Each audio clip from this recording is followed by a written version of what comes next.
Cher lecteur, aujourd'hui, samedi 21 octobre 2023, nos trois amis, Alex, Maya et Adjun, sont en méditation. Ils méditent sur la phrase suivante: je ne suis pas mes pensées, je suis le témoin de mes pensées, je suis ce que je choisis d'être.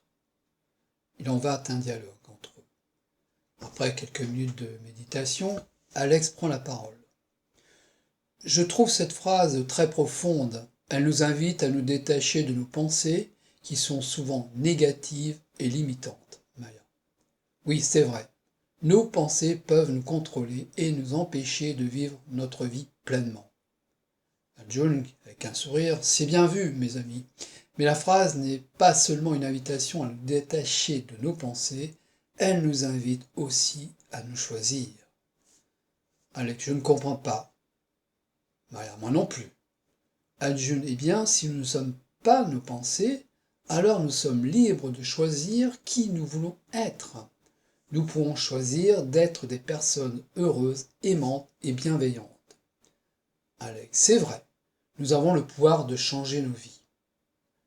J'ai envie d'essayer. Adjun, alors faites-le, commencez par observer vos pensées sans jugement.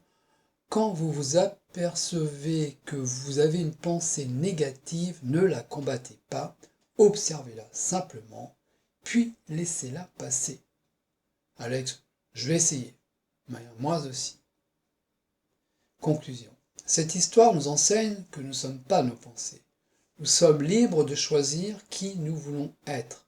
En observant nos pensées sans jugement, nous pouvons nous détacher de celles qui nous limitent et choisir de vivre une vie plus heureuse et plus épanouie. D'un point de vue philosophique, cette histoire nous invite à réfléchir à la nature de l'esprit. Sommes-nous nos pensées ou sommes-nous quelque chose de plus? Spirituellement, cette histoire nous invite à nous connecter à notre essence divine.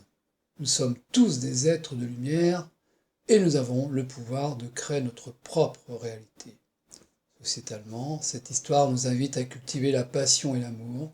Si nous nous détachons de nos pensées négatives, nous pouvons nous ouvrir aux autres et au monde qui nous entoure. Chers lecteurs, je vous invite à méditer sur cette phrase.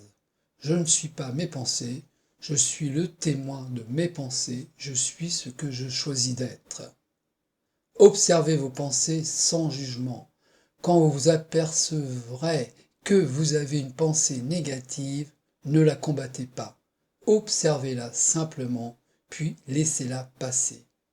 En faisant cela, vous découvrirez que vous êtes plus que vos pensées, vous êtes un être libre, capable